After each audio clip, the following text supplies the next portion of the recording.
هعمل معاكم النهارده بقى سندوتشات سماش كفته مش هتاكلوا في حلاوتها، من احلى افكار الاكلات السريعه اللي ممكن تعملوها على الغداء او العشاء، وبجد ما بتاخدش وقت خالص ومفيش حد مش هيحبها. جبت بقى نص كيلو لحمه مفرومه فيها دهون بنسبه 30%، ضفت عليها بصلايه متوسطه مبشوره كويس قوي ومش متصفيه من الميه، وعليهم بقى معلقتين كبار من البقسماط الناعم. زودت بقى الملح حسب الرغبه ونص معلقه صغيره من البابريكا والفلفل الاسمر والسبع بهارات، وبدات بقى اعجن الكفته بالطريقه اللي احنا متعودين عليها مع بعض لمده مش اقل من 3 دقايق. جبت بقى عيش التورتيه، ممكن تستخدموا على فكره العيش البلدي عادي جدا، تفتحوه نصين وتحطوا عليه الكفته بالشكل ده، تبططوها كده، وتخلي بالكم ان عايزين الكفته تبقى تطلع لحد الاطراف لان هي بعد كده ممكن تكش شويه منكم.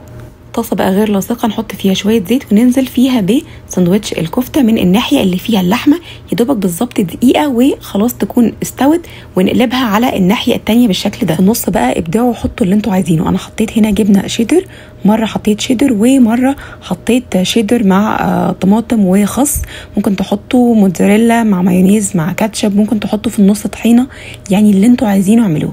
وبعدين بقى اقفلوا الساندوتش كده بالراحه، وعلى كل ناحيه سيبوه كده اقل من نص دقيقه بس عشان يدوبك العيش يتحمص، وكده نبقى خلصنا الساندوتش بتاعنا. نعمل بقى كل الكميه اللي احنا عاملينها. مش متخيلين بجد طعمه حلو قد ايه، والساندوتش الكفته فيه جوسي جدا، بجد لازم تجربوه.